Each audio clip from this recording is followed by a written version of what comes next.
मेरे प्यारे देशवासियों, नमस्कार। आज आपसे मन की बात एक ऐसे समय कर रहा हूं जब कोरोना हम सभी के धैर्य, हम सभी के दुख बर्दाश्त करने की सीमा की परीक्षा ले रहा है। बहुत से अपने हमें असमय छोड़कर चले गए हैं।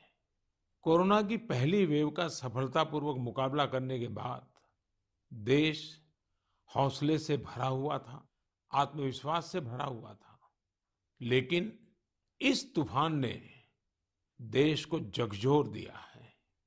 साथियों, बीते दिनों इस संकट से निपटने के लिए मेरी अलग-अलग सेक्टर्स के एक्सपर्ट्स के साथ, विशेषज्ञों के साथ लंबी चर्चा हुई है। हमारी फार्मा इंडस्ट्री के लोग हों, वैक्सीन मैन्युफैक्चरर्स हों, ऑक्सीजन के प्रोडक्शन से जुड़े लोग हों या फिर मेडिकल फील्ड के जानकार, उन्होंने अपने महत्वपूर्ण सुझाव सरकार को दिए हैं। इस समय हमें इस लड़ाई को जीतने के लिए एक्सपर्ट्स और वैज्ञानिक सलाह को प्राथमिकता देनी है। राज्य सरकार के प्रयत्नों को आगे बढ़ाने में भारत सरकार पूरी शक्ति से जुटी हुई है। राज्य सरकारें भी अपना दायित्व निभाने की पूरी कोशिश कर रही हैं। साथियों, कोरोना के खिलाफ इस समय बहुत बड़ी लड़ाई देश के डॉक्टर्स और हेल्थ वर्कर्स लड़ रहे हैं। पिछले एक साल में उन्हें इस बीमारी को लेकर हर तरह के अनुभव भी हुए हैं। हमारे साथ इस समय मुंबई से प्रसिद्ध डॉक्टर शशांक जोशी जी जुड़ रहे हैं। डॉक्टर शशांक जी को कोरोना के इलाज और इससे जुड़ी रिसर्च का बहुत जमीनी अनुभव है। वो इंडियन कॉलेज ऑफ फिजिशियंस के डीन भी रह चुके हैं। आइए बात करते हैं डॉक्टर शशांक से। नमस्कार डॉक्टर शशांक जी। नमस्कार सर। अभी कुछ दिन पहले ही मुझे आपसे बात करने का अवसर मिला था। आपके विचारों की स्पष्टता मुझे बहुत अच्छी लगी थी। मुझे लगा देश के सभी नागरिकों को आपके विचार जानने चाहिए। जो बातें सुनने में आती है उसी को मैं एक सवाल के रूप में आपके सामने प्रस्तुत करता हूँ। डॉक्टर शशांक, आप लोग इस समय दिन रात जीवन रक्षा के काम में लगे हुए हैं। सबसे पहले तो मैं चाहूंगा कि आप सेकंड वेव के बारे में लोगों को बताएं। मेडिकली ये कैसे अलग है और क्या-क्या सावधानी जरूरी है। धन्यवाद सर। ये दूसरी बाढ़ आई है, ये तेजी से आई है। तो जितनी पहली बाढ़ थी उससे ये वायरस ज़्यादा तेज चल रहा है, लेकिन अच्छी बात यह है कि उससे ज़्यादा रफ्तार से रिकवरी भी है और मृत्यु दर काफ़ी कम है। इसमें दो तीन फर्क है। पहली तो ये युवाओं में और बच्चों में भी थोड़ा दिखाई दे रहा है। उसके जो लक्षण हैं, पहले जैसे लक्षण थे, सांस चढ़ना, सूखा खांसी आना, बुखार आना, ये तो सब है ही, पर उसके साथ थोड़ा गंध जाना, स्वाद चला जाना, ये भी है। और लोग थोड़े भयभीत हुए। भयभीत होने की बिल्कुल जरूरत नहीं है। 80-90% लोगों में इसमें कोई भी लक्षण नहीं दिखाई देते हैं। ये म्यूटेशन जो बोलते हैं, घबराने की बात नहीं है। ये म्यूटेशन होते रहते हैं। जैसे हम कपड़े बदलते हैं वैसे वायरस भी अपना रंग बदल रहा है, और इसलिए बिल्कुल डरने की बात नहीं है। और ये वेव को हम पाल कर देंगे। वेव आती जाती है और ये वायरस आते जाते रहता है। तो यही अलग अलग लक्षण हैं और मेडिकली हमको सतर्क रहना चाहिए। एक 14 से 21 दिन का ये कोविड का टाइम टेबल है। इसमें वैद्यकीय सलाह लेना चाहिए। डॉक्टर शशांक, मेरे लिए भी आपने जो एनालिसिस बताया बड़ा इंटरेस्टिंग है। मुझे कई चिट्ठियां मिली हैं जिसमें ट्रीटमेंट के बारे में भी लोगों की बहुत सी आशंकाएं हैं। कुछ दवाओं की मांग बहुत ज्यादा है। इसलिए मैं चाहता हूं कि कोविड के ट्रीटमेंट के बारे में भी आप लोगों को जरूर बताएं। हाँ सर, क्लिनिकल ट्रीटमेंट लोग बहुत देरी से चालू करते हैं और अपने आप बीमारी से दब जाएंगी ये भरोसे पे रहते हैं और मोबाइल पे आने वाली बातों पे भरोसा रखते हैं। और अगर सरकारी दी हुई सूचना का पालन करे तो ये कठिनाई का सामना नहीं आता है। तो कोविड में जो ट्रीटमेंट क्लिनिकल प्रोटोकॉल है उसमें 3 प्रकार की तीव्रता है। हल्का या माइल्ड कोविड, मध्यम या मॉडरेट कोविड और तीव्र कोविड जो सीवियर कोविड बोलते हैं, इसके लिए है। तो जो हल्का कोविड है उसके लिए तो हम ऑक्सीजन का मॉनिटरिंग करते हैं, पल्स का मॉनिटरिंग करते हैं, बुखार का मॉनिटरिंग करते हैं। बुखार बढ़ जाता है तो कभी कभी पैरासीटामोल जैसी दवाई का इस्तेमाल करते हैं और अपने डॉक्टर से संपर्क करना चाहिए। जो मॉडरेट कोविड होता है, मध्यम कोविड होता है या तीव्र कोविड होता है, तो वैद्य की अपने डॉक्टर के साथ संपर्क करना बहुत जरूरी है। सही और सस्ती दवाई अवेलेबल है जिसमें स्टीरॉयड जो है ये जान बचा सकती है, जो इनहेलर्स दे सकते हैं हम, टैबलेट दे सकते हैं हम, और उसके साथ ही प्राणवायु जो ऑक्सीजन है वो देना पड़ता है, और इसके लिए छोटे छोटे इलाज है। लेकिन अक्सर क्या हो रहा है कि एक नई एक्सपेरिमेंटल दवाई है जिसका नाम है रेमडेसिविर। ये दवाई से एक चीज़ जरूर होती है कि अस्पताल में 2-3 दिन कम रहना पड़ता है और क्लिनिकल रिकवरी में थोड़ी सी उसकी एड होती है। ये भी दवाई कम काम करती है जब पहले 9-10 दिन में दी जाती है, और ये 5 ही दिन लेनी पड़ती है। तो ये लोग जो दौड़ रहे हैं रेमडेसिविर के पीछे, ये बिल्कुल दौड़ना नहीं चाहिए। ये दवाई की थोड़ा काम है जिनको ऑक्सीजन लगता है, प्राणवायु ऑक्सीजन लगता है, जो अस्पताल में भर्ती होते हैं, और डॉक्टर जब बताते तभी लेना चाहिए। तो ये बहुत ज़रूरी है सब लोगों को समझना। हम प्राणायाम करेंगे, हमारे शरीर के जो लंग्स है उसको थोड़ा एक्सपांड करेंगे, और जो हमारी खून पतली करने वाली जो इंजेक्शन आती है जिसको हम हिपैरिन बोलते हैं, ये छोटी छोटी दवाइयाँ देंगे तो 98% लोग सर ठीक हो जाते हैं। तो पॉजिटिव रहना बहुत ज़रूरी है। ट्रीटमेंट प्रोटोकॉल वैद्य के सलाह से लेना बहुत ज़रूरी है, और ये जो महंगी महंगी दवाई है उसके पीछे दौड़ने की कोई ज़रूरत नहीं है सर। अपने पास अच्छे इलाज चालू है, प्राणवायु ऑक्सीजन है, वेंटिलेटर की भी सुविधा है, सब कुछ है सर। और कभी कभी ये दवाई यदि मिल जाती है तो योग्य लोगों में ही देनी चाहिए। तो इसके लिए बहुत भ्रम पैदा हुआ है, और इसलिए ये स्पष्टीकरण देना चाहता हूँ सर कि अपने पास वर्ल्ड की सबसे बेस्ट ट्रीटमेंट अवेलेबल है। आप देखेंगे कि भारत में सबसे अच्छा रिकवरी रेट है। आप यदि कंपेयर करेंगे यूरोप के लिए, अमेरिका, वहीं से भी हमारे यहाँ के ट्रीटमेंट प्रोटोकॉल से मरीज ठीक हो रहे हैं सर। डॉक्टर शशांक, आपका बहुत बहुत धन्यवाद। डॉक्टर शशांक ने जो जानकारियां हमें दी वो बहुत जरूरी है और हम सबके काम आएगी। साथियों, मैं आप सबसे आग्रह करता हूं, आपको अगर कोई भी जानकारी चाहिए हो, कोई और आशंका हो, तो सही सोर्स से ही जानकारी लें। आपकी जो फैमिली डॉक्टर हो, आसपास के जो डॉक्टर्स हो, आप उनसे फोन से संपर्क करके सलाह लीजिए। मैं देख रहा हूं कि हमारे बहुत से डॉक्टर खुद भी ये जिम्मेदारी उठा रहे हैं। कई डॉक्टर्स सोशल मीडिया के जरिए लोगों को जानकारी दे रहे हैं, फोन पर, व्हाट्सएप पर भी काउंसलिंग कर रहे हैं। कई हॉस्पिटल की वेबसाइटें हैं जहां जानकारियां भी उपलब्ध हैं, और वहां आप डॉक्टर से परामर्श भी ले सकते हैं। ये बहुत सराहनीय है। मेरे साथ श्रीनगर से डॉक्टर नावीद नजीर शाह जुड़ रहे हैं। डॉक्टर नावीद श्रीनगर के गवर्नमेंट मेडिकल कॉलेज में प्रोफेसर हैं। नावीद जी अपनी देखरेख में अनेकों कोरोना पेशेंट्स को ठीक कर चुके हैं, और रमजान के इस पवित्र माह में डॉक्टर नावीद अपना कार्य भी निभा रहे हैं, और उन्होंने हमसे बातचीत के लिए समय भी निकाला है। आइए उन्हीं से बात करते हैं। नावीद जी, नमस्कार। नमस्कार सर। डॉक्टर नावीद, मन की बात के हमारे श्रोताओं ने इस मुश्किल समय में पैनिक मैनेजमेंट का सवाल उठाया है। आप अपने अनुभव से उन्हें क्या जवाब देंगे?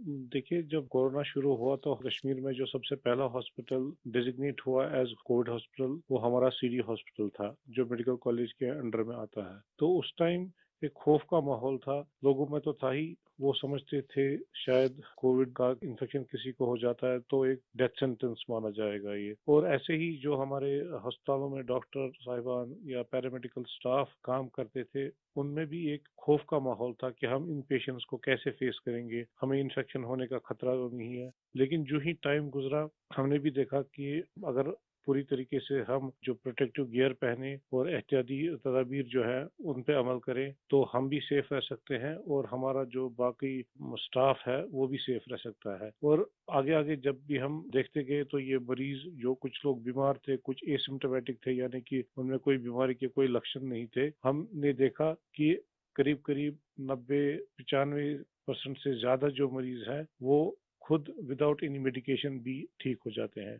तो वक्त जैसे गुजरता गया तो लोगों में जो कोरोना का एक डर था वो बहुत कम हो गया। आज की बात जो हम ये सेकंड वेव जो इस टाइम हमारी आई है इस कोरोना में, इस टाइम भी हमें पैनिक होने की जरूरत नहीं है। इस मौके पे भी हम अगर जो प्रोटेक्टिव मेजर्स हैं, जो एसओपीज है, अगर उन पे हम अमल करेंगे, जैसे मास्क पहनना, हैंड सैनिटाइजर का यूज करना, इसके अलावा फिजिकल डिस्टेंस मेंटेन करना या सोशल गैदरिंग्स हम अवॉइड करें, तो हम अपना रोजमर्रा का काम भी बखूबी निभा सकते हैं और इस बीमारी से प्रोटेक्शन भी पा सकते हैं। डॉक्टर नावीद, वैक्सीन को लेकर भी लोगों के कई सारे सवाल हैं, जैसे कि वैक्सीन से कितनी सुरक्षा मिलेगी, वैक्सीन के बाद कितना आश्वस्त रह सकते हैं।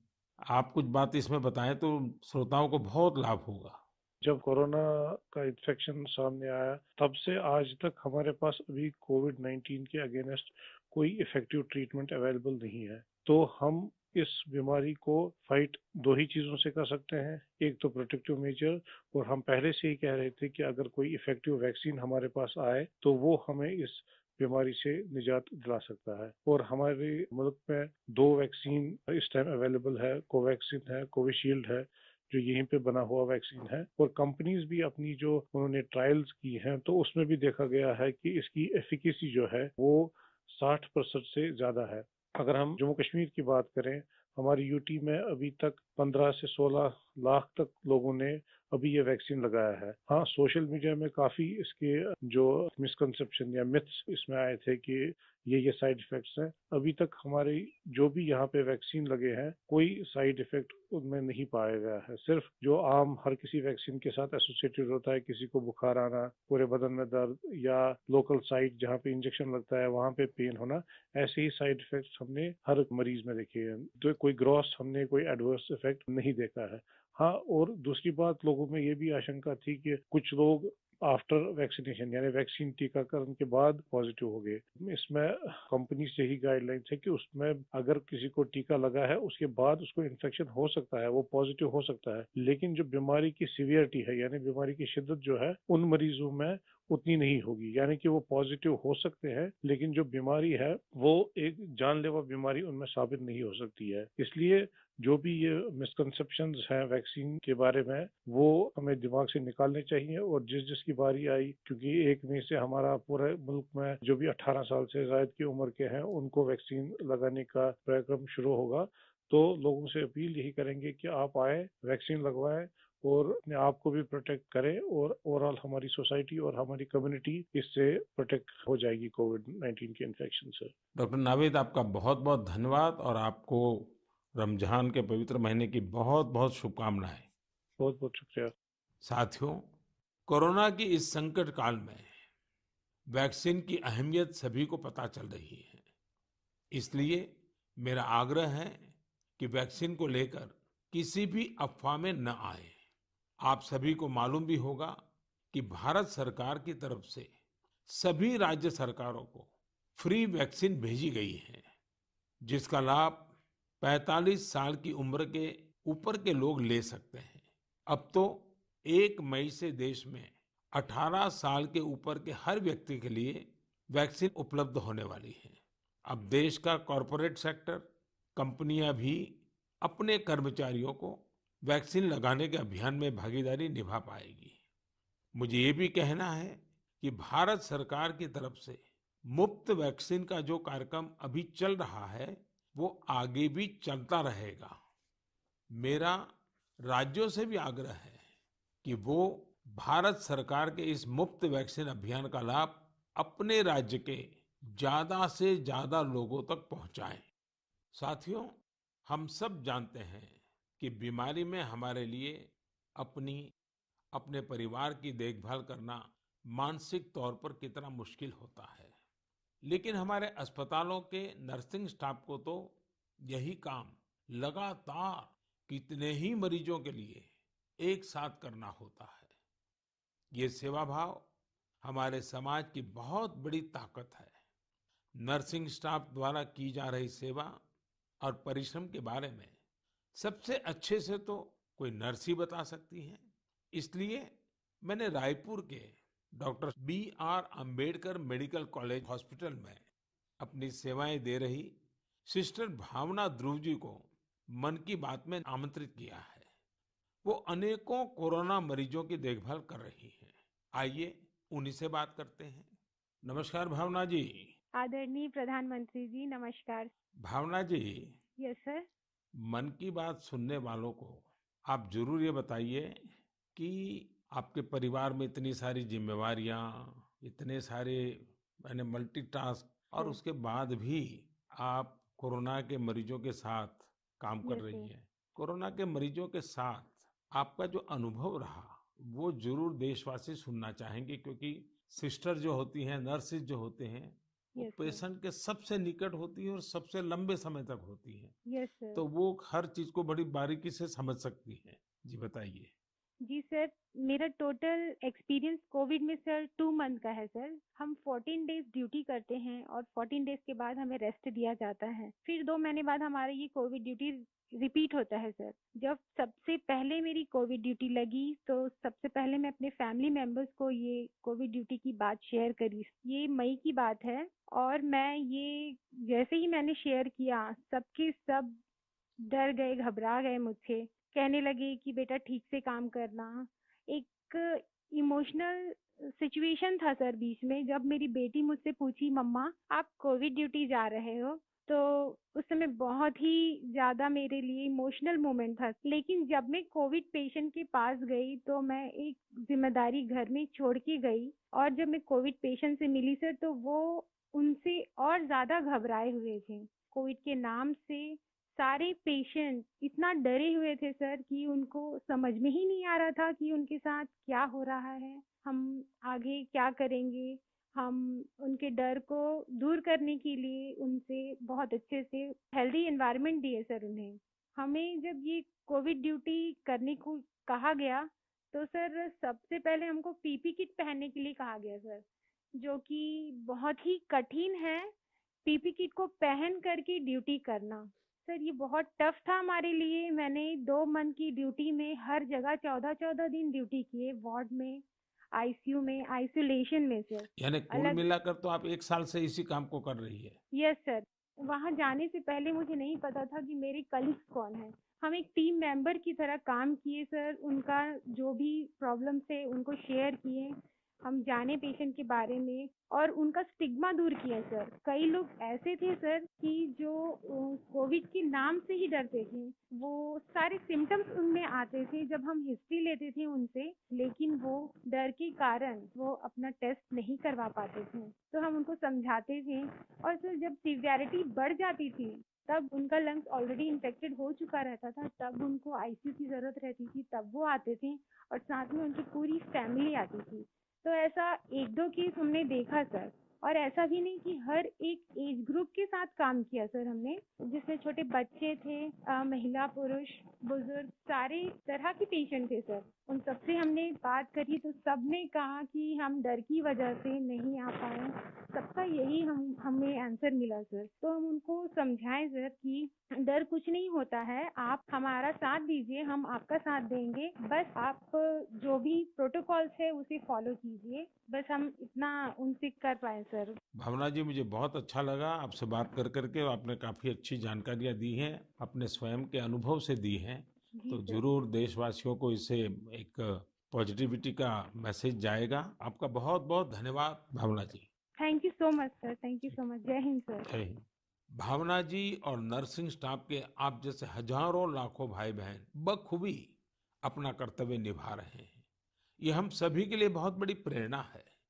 आप अपने स्वास्थ्य पर भी खूब ध्यान दीजिए, अपने परिवार का भी ध्यान रखिए। साथियों, हमारे साथ इस समय बेंगलुरु से सिस्टर सुरेखा जी भी जुड़ी हुई है।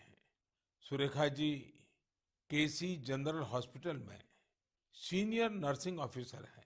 आइए उनके अनुभव भी जानते हैं। नमस्ते Surekha ji. I'm really proud and honored, sir, to speak to Prime Minister of our country. Surekha ji, you along with all fellow nurses and hospital staff are doing excellent work. India is thankful to you all. What is your message for the citizens in this fight against COVID-19? Yes, sir. Being a responsible citizens, I would really like to tell something like, please be humble to your neighbors.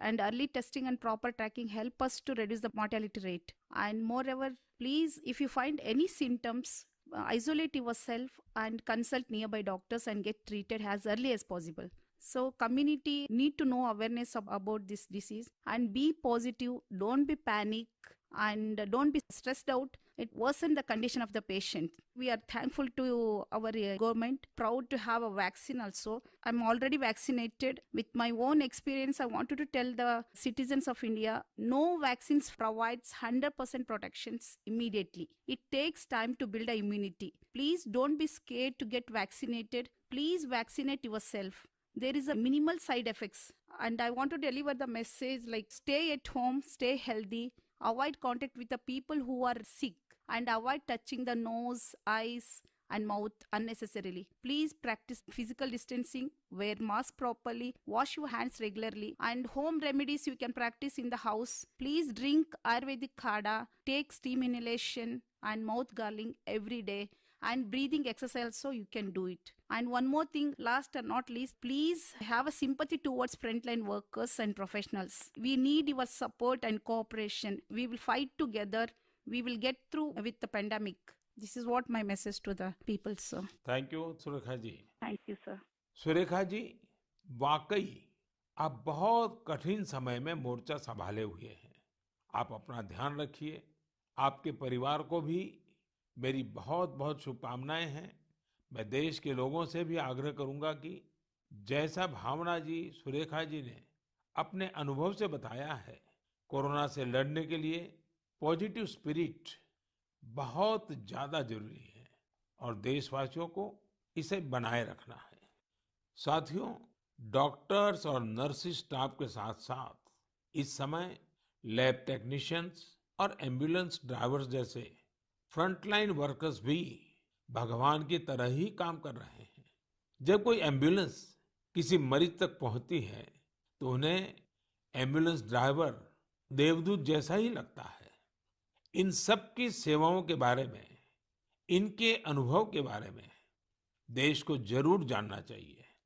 मेरे साथ अभी ऐसे ही एक सज्जन है, श्रीमान प्रेम वर्मा जी, जो कि एक एम्बुलेंस ड्राइवर है। जैसा कि इनके नाम से ही पता चलता है, प्रेम वर्मा जी अपने काम को, अपने कर्तव्य को पूरे प्रेम और लगन से करते हैं। आइए उनसे बात करते हैं। नमस्ते प्रेम जी। नमस्ते सर जी। भाई प्रेम, हाँ जी सर। आप अपने कार्य के बारे में हाँ जी। जरा विस्तार से बताइए। आपका जो अनुभव है वो भी बताइए। मैं गेट्स एम्बुलेंस में ड्राइवर की पोस्ट पे हूँ। हाँ। और जैसे ही कंट्रोल हमें एक टैब पे कॉल देता है, 102 से जो कॉल आती है, हम मूव करते हैं पेशेंट के पास। हम पेशेंट को जाते हैं उनके पास। तो 2 साल से हम कंटिन्यू कर रहे हैं काम। अपना किट पहन के, ग्लव्स, मास्क पहन के पेशेंट को जहाँ वो ड्रॉप करने के लिए कहते हैं, जो भी हॉस्पिटल में, हम जल्दी से जल्दी उनको ड्रॉप करते हैं। आपको तो वैक्सीन की दोनों डोज लग गई होगी। बिल्कुल सर। तो दूसरे लोगों को वैक्सीन लगवाएं, इसके लिए आपका क्या संदेश है? सर बिल्कुल सभी को ये डोज लगवानी चाहिए और अच्छी ही है फैमिली के लिए भी। अब मुझे मेरी मम्मी कहती है ये नौकरी छोड़ दो। मैंने बोला मम्मी अगर मैं भी नौकरी छोड़ के बैठ जाऊंगा तो सब और पेशेंट को कैसे कौन छोड़ने जाएगा, क्योंकि सब इस कोरोना काल में सब भाग रहे हैं, सब नौकरी छोड़ छोड़ के जा रहे हैं। मम्मी भी मुझे बोलती है कि बेटा ये नौकरी छोड़ दे। मैंने बोला नहीं मम्मी, मैं नौकरी नहीं छोड़ूंगा। प्रेम जी, माँ को दुखी मत करना, नहीं माँ सर। को समझाना। हाँ जी। लेकिन ये जो आपने माँ वाली बात बताई ना, हाँ जी। ये बहुत ही छूने वाली है। आपकी माता जी को भी हाँ जी। मेरा प्रणाम कहिएगा। बिल्कुल। हाँ। हाँ जी। और प्रेम जी, मैं आपके माध्यम से हाँ जी। ये एम्बुलेंस चलाने वाले हमारे ड्राइवर भी हाँ जी। कितना बड़ा रिस्क लेकर के काम कर रहे हैं हाँ जी। और हर एक की माँ क्या सोचती है, बिल्कुल सर। ये बात जब श्रोताओं तक पहुंचेगी, हाँ जी। मैं जरूर मानता हूँ कि उनको भी दिल को छू जाएगी। हाँ जी। प्रेम जी, बहुत बहुत धन्यवाद। आप एक प्रकार से प्रेम की गंगा बहा रहे हैं। धन्यवाद सर जी। धन्यवाद भैया। धन्यवाद। साथियों, प्रेम वर्मा जी और इन जैसे हजारों लोग आज अपना जीवन दांव पर लगाकर लोगों की सेवा कर रहे हैं। कोरोना के खिलाफ इस लड़ाई में जितने भी जीवन बच रहे हैं, उसमें एम्बुलेंस ड्राइवर्स का भी बहुत बड़ा योगदान है। प्रेम जी, आपको और देश भर में आपके सभी साथियों को मैं बहुत बहुत साधुवाद देता हूं। आप समय पर पहुंचते रहिए, जीवन बचाते रहिए। मेरे प्यारे देशवासियों, ये सही है कि कोरोना से बहुत लोग संक्रमित हो रहे हैं, लेकिन कोरोना से ठीक होने वाले लोगों की संख्या भी उतनी ही ज्यादा है। गुरुग्राम की प्रीति चतुर्वेदी जी ने भी हाल ही में कोरोना को हराया है। प्रीति जी मन की बात में हमारे साथ जुड़ रही हैं। उनके अनुभव हम सबके काफी काम आएंगे। प्रीति जी नमस्ते। नमस्ते सर, कैसे हैं आप? मैं ठीक हूँ जी। सबसे हाँ पहले तो मैं आपकी कोविड-19 से जी। सफलतापूर्वक लड़ने के लिए जी। सराहना करूंगा। थैंक यू सो मच मेरी सर। कामना है आपका स्वास्थ्य और तेजी से बेहतर हो। जी, शुक्रिया सर। प्रीति जी, हाँ जी सर। ये सिर्फ आपके परिवार में आप ही का नंबर लगा कि परिवार के और सदस्य भी इसमें फंस गए हैं? नहीं नहीं सर, मैं अकेली ही हुई थी चलिए, आज पॉजिटिव। भगवान की कृपा रही। अच्छा, जी मैं सर। चाहूंगा हाँ जी कि सर। आप अपने इस पीड़ा के अवस्था के कुछ अनुभव अगर साझा करें, तो जी सर। शायद जो श्रोता है हाँ उनको भी जी। ऐसे समय कैसे अपने आप को संभालना चाहिए, इसका मार्गदर्शन मिलेगा। जी सर, ज़रूर। सर इनिशियली इस स्टेज में मेरे को बहुत ज़्यादा लेथार्जिक मतलब बहुत सुस्ती-सुस्ती आया और उसके बाद ना मेरे गले में थोड़ी-सी खराश होने लगी। तो उसके बाद ना मेरा थोड़ा-सा मेरे को लगा कि ये सिम्पटम्स है, तो मैंने टेस्ट कराने के टेस्ट कराया। दूसरे दिन रिपोर्ट आते ही जैसे ही मेरे को पॉजिटिव हुआ, मैं अपने आप को क्वारंटीन कर लिया। एक रूम में आइसोलेट करके अब डॉक्टर्स के साथ कंसल्ट करा मैंने उनसे, उनकी मेडिकेशन स्टार्ट कर तो दी। आपका परिवार बच गए आपके क्विक जी सर। एक्शन के कारण। जी सर, वो बाकी सबका भी बाद में कराया था, बाकी सब नेगेटिव थे, मैं ही पॉजिटिव थी और उससे पहले मैंने अपने आप को आइसोलेट कर लिया था एक रूम के अंदर। अपनी ज़रूरत का सारा सामान रख के उसको मैं अपने आप अंदर कमरे में बंद हो गई थी और उसके साथ-साथ मैंने फिर डॉक्टर के साथ मेडिकेशन स्टार्ट कर दी। तो मैंने मेडिकेशन के साथ-साथ ना मैंने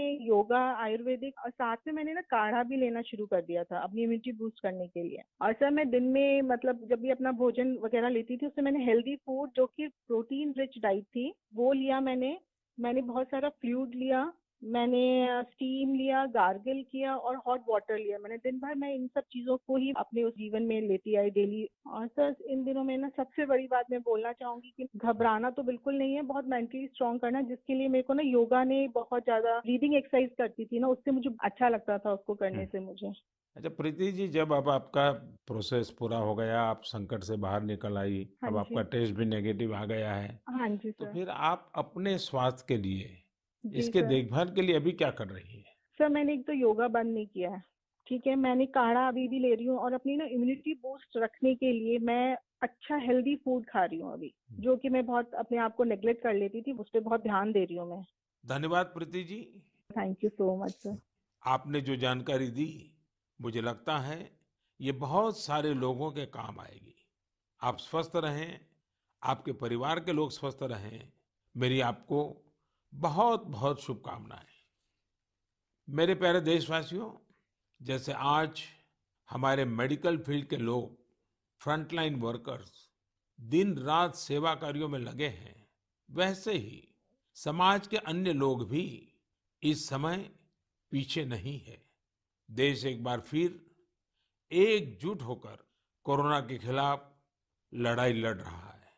इन दिनों मैं देख रहा हूं, कोई क्वारंटाइन में रह रहे परिवारों के लिए दवा पहुंचा रहा है, कोई सब्जियां, दूध, फल आदि पहुंचा रहा है, कोई एम्बुलेंस की मुफ्त सेवाएं मरीजों को दे रहा है।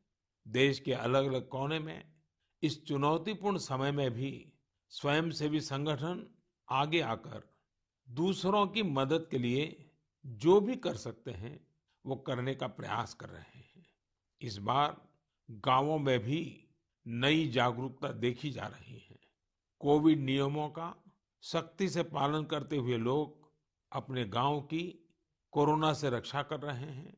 जो लोग बाहर से आ रहे हैं उनके लिए सही व्यवस्थाएं भी बनाई जा रही हैं।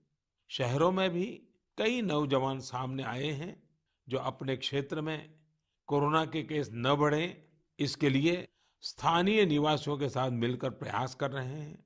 यानी एक तरफ देश दिन रात अस्पतालों, वेंटिलेटर्स और दवाइयों के लिए काम कर रहा है, तो दूसरी ओर देशवासी भी जी जान से कोरोना की चुनौती का मुकाबला कर रहे हैं।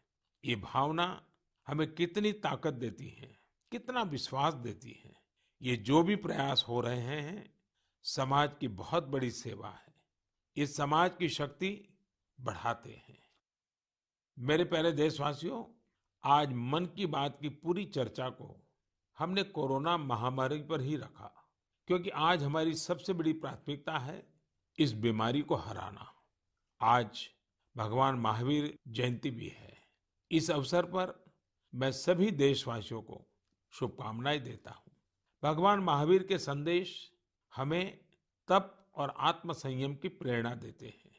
अभी रमजान का पवित्र महीना भी चल रहा है। आगे बुद्ध पूर्णिमा भी है। गुरु तेग बहादुर जी का 400वां प्रकाश पर्व भी है। एक महत्वपूर्ण दिन पोचिशे बोईशाख टैगोर जयंती का है। ये सभी हमें प्रेरणा देते हैं अपने कर्तव्य को निभाने की। एक नागरिक के तौर पर हम अपने जीवन में जितनी कुशलता से अपने कर्तव्यों को निभाएंगे, संकट से मुक्त होकर भविष्य के रास्ते पर उतनी ही तेजी से आगे बढ़ेंगे। इसी कामना के साथ मैं आप सभी से एक बार फिर आग्रह करता हूं कि वैक्सीन हम सबको लगवाना है और पूरी सावधानी भी रखनी है। दवाई भी, कड़ाई भी, इस मंत्र को कभी भी नहीं भूलना है। हम जल्द ही साथ मिलकर इस आपदा से बाहर आएंगे। इसी विश्वास के साथ आप सभी का बहुत बहुत धन्यवाद। नमस्कार।